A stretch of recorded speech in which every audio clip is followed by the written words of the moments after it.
Bonjour, c'est Gilles du site boursicoté.com. Voici l'analyse technique des principaux indices mondiaux.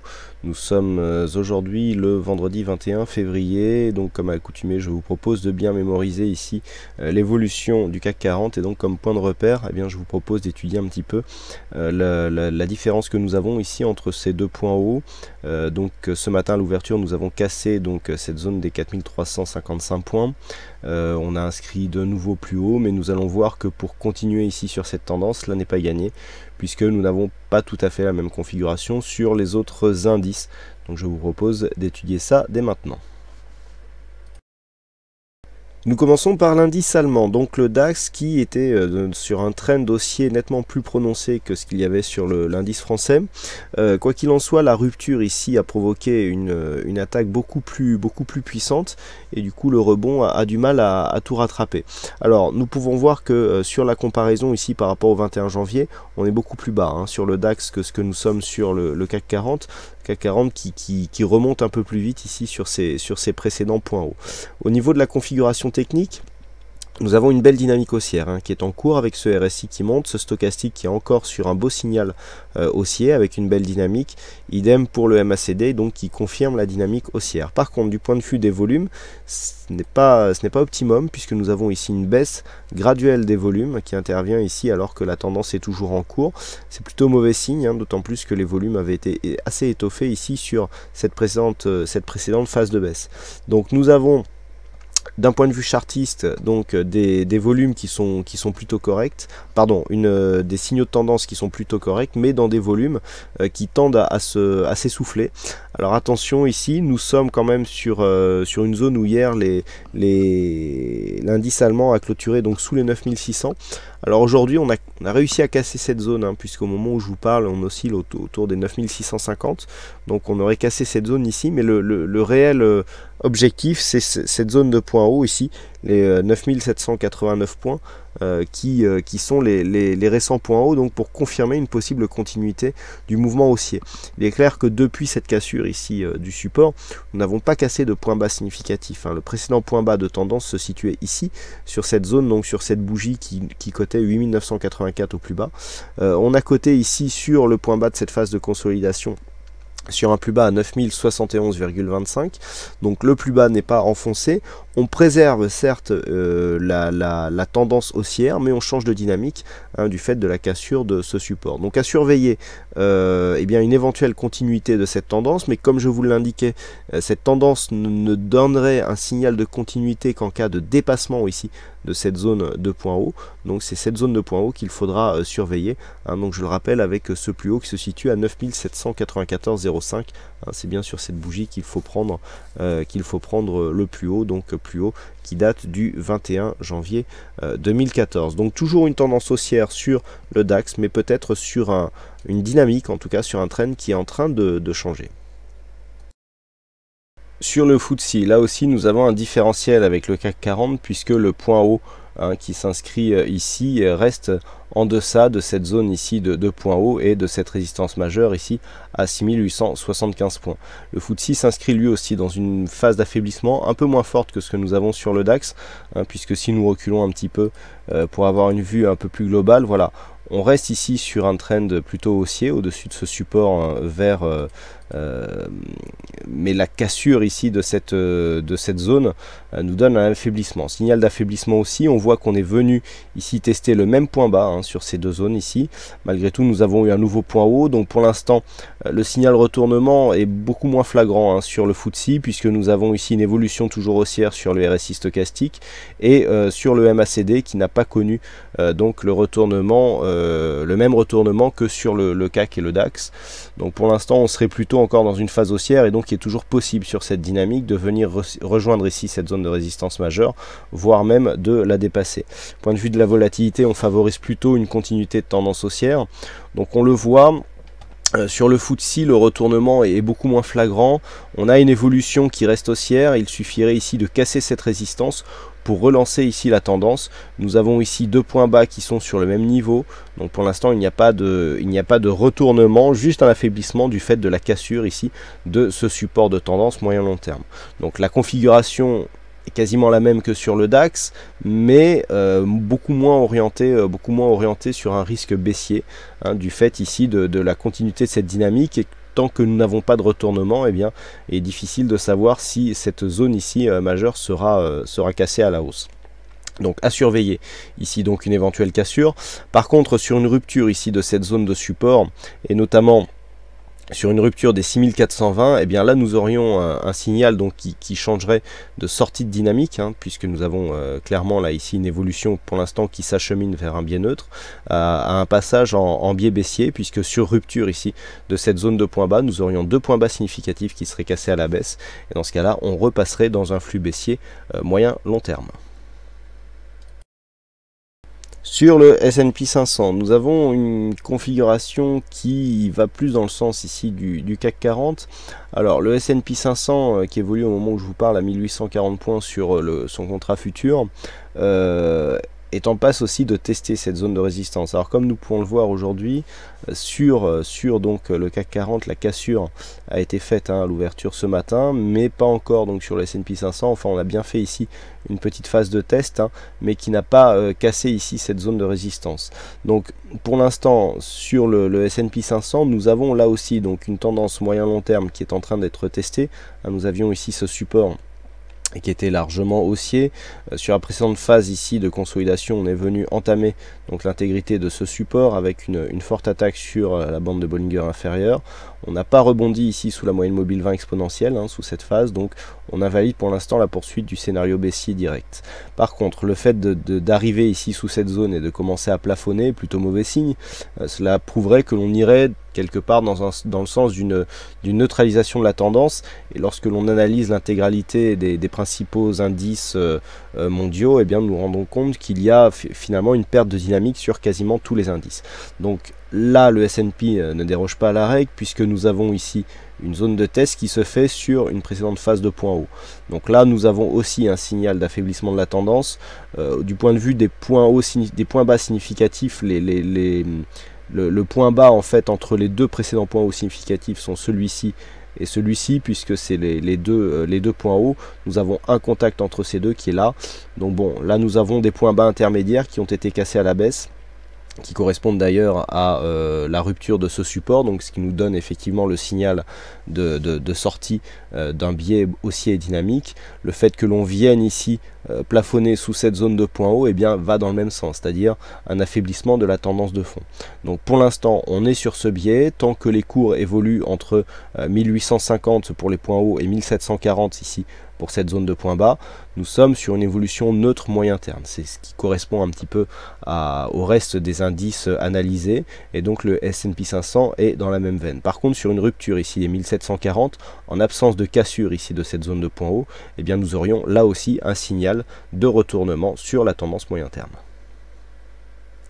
Du point de vue des indicateurs techniques, on a ce RSI ici qui symbolise donc cette neutralisation de tendance malgré un stochastique qui rentre en zone de surachat, et un retournement du MACD. Donc on voit bien ici qu'un retournement ici sous une zone majeure va aussi dans le sens d'une neutralisation.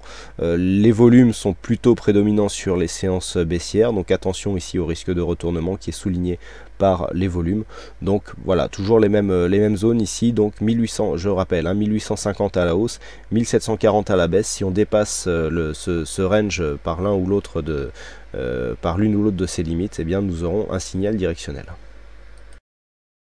Sur le Nasdaq, nous avons une configuration qui est un peu plus dynamique. Alors nous retrouvons bien ici cette zone de point bas qui confirme ici celle-ci, qui était précédemment résistance, donc c'est une zone de point bas intermédiaire. Malgré ici l'attaque de ce support, on voit que l'attaque est très peu dynamique, qu'il suffirait de replacer un petit peu, je dirais, le support en fonction de ce point bas, par exemple, pour ne pas avoir de validation de cette cassure. C'est d'ailleurs ce que je vous propose de faire en direct.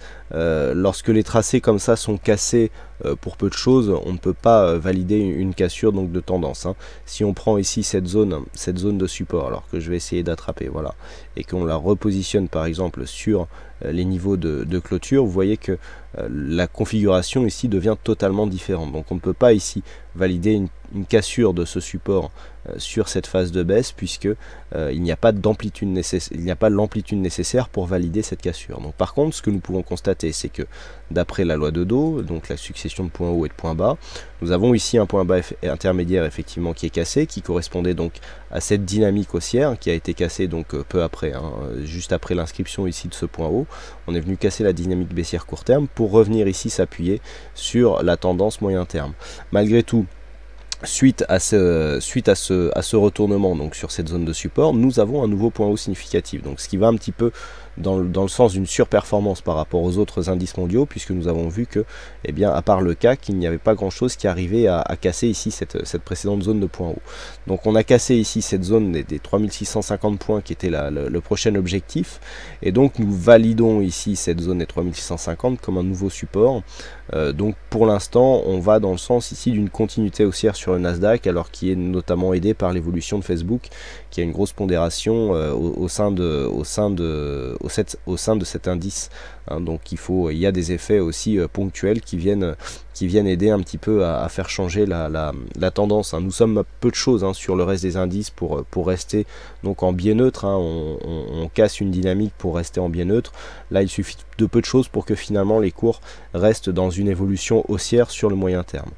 Du point de vue donc des indicateurs, nous avons une neutralisation du RSI qui évolue donc entre ces zones de surachat survente, stochastique qui est en surachat et qui nous donne un signal de retournement assorti au MACD qui est en train de se retourner, et des volumes qui sont plutôt équilibrés, de la même prédominance que ce que nous avons sur les autres indices. Il n'y a vraiment que sur le CAC où on a eu des volumes supérieurs donc sur les phases de hausse. On voit ici que sur les volumes donc du S&P 500, nous avons là aussi du Nasdaq, nous avons là aussi un affaiblissement donc de la dynamique de fond, puisque les volumes ici sur les séances haussières n'arrivent pas à s'inscrire au-dessus de la moyenne malgré une volatilité plutôt maîtrisée. Donc sur cette configuration, eh bien, nous avons quelque chose qui est un peu plus haussier. Je dirais que tant que maintenant cette zone de point bas ici n'est pas cassée à la baisse, donc 3420, eh bien nous n'aurons pas de signal de retournement. Le fait d'avoir inscrit un nouveau plus haut, si on venait par exemple valider ici sur une phase de consolidation un contact sur ce support, eh bien on aurait dans ce cas-là un signal de continuité. Pour l'instant, pas trop de signal d'affaiblissement, on va dire, sur le Nasdaq, puisqu'il y a eu dépassement et donc inscription d'un nouveau plus haut. Donc le Nasdaq, lui, reste toujours sur un biais haussier. Et enfin nous terminons cette analyse et donc ce tour des indices mondiaux par le Nikkei avec donc cette phase de consolidation qui a cassé cette zone de support. Donc là au niveau de la configuration on n'a pas du tout la même corrélation par rapport aux autres indices, avec notamment cette phase de hausse qui a été beaucoup plus dynamique sur le Nikkei.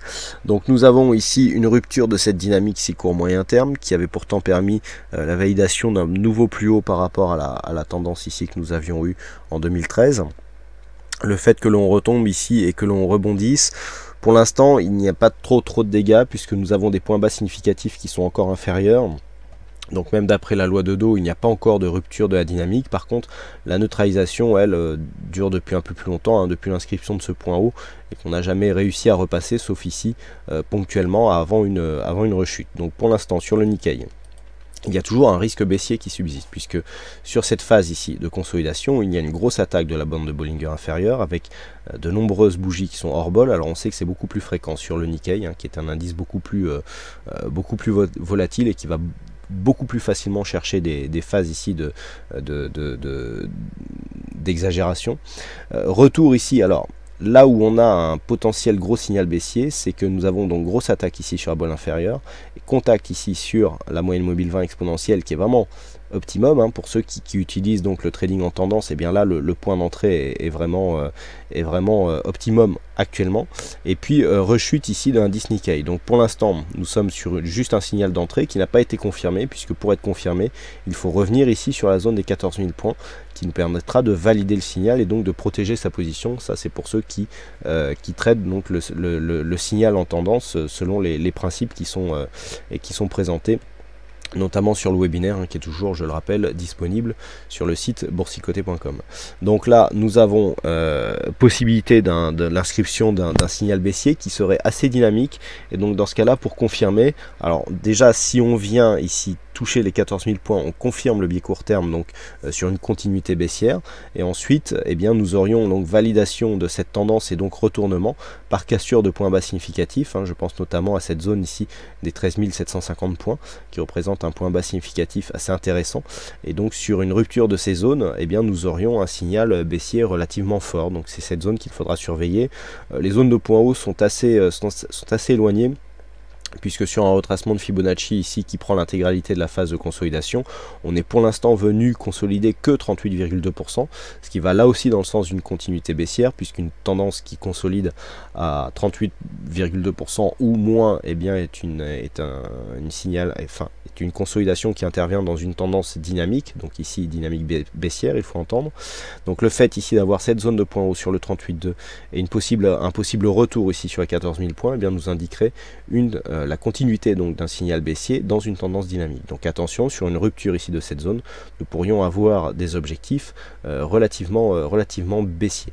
Donc on le voit, le Nikkei ici qui reste dans un flux long terme plutôt haussier avec ce point haut, nouveau point haut. Bon, même si l'amplitude ici ne permet pas de valider la continuité de la tendance long terme, mais pas encore de vrai signal d'affaiblissement. Mais on voit qu'ici on est beaucoup plus proche que sur les autres indices. Donc attention ici à bien surveiller les points clés. Du point de vue des indicateurs, on est assez neutre. Du point de vue du RSI, le stochastique lui se place plutôt dans une phase de hausse, donc dans une hausse dynamique court terme. Malgré tout, le MACD nous indique que sur ici cette petite phase de rebond, eh bien, on arrive à une phase d'affaiblissement, puisque on est en train de se retourner ici pour valider une poursuite du mouvement baissier de fond. Le fait d'avoir ici des histogrammes qui évoluent dans la partie basse de l'indicateur et un retournement qui s'inscrit sans grande amplitude sur la partie hausse montre que la tendance de fond est en train de passer à la baisse. Donc attention, nous avons une alerte assez sérieuse sur cet indice Nikkei malgré une volatilité plutôt moyenne. Donc les points clés à surveiller sur le Nikkei, 14 000 points surtout à la baisse, et puis sur une rupture de cette zone là nous aurions un signal baissier relativement fort. Bon, si par exemple les cours revenaient ici sur cette zone des 15 432 points, sur un retournement haussier, là on commencerait à invalider la dynamique baissière impulsée par cette tendance court terme, pour arriver donc comme sur les autres indices sur une phase plutôt neutre. Mais là l'attaque baissière est relativement claire. Voilà donc ce que nous pouvons dire sur l'analyse technique de ces principaux indices mondiaux. Il ne me reste plus qu'à vous souhaiter à toutes et à tous une bonne séance, bon week-end pour certains, et on se retrouve donc très bientôt pour plein d'autres analyses techniques en vidéo sur le site boursicoté.com. Bonne séance à tous.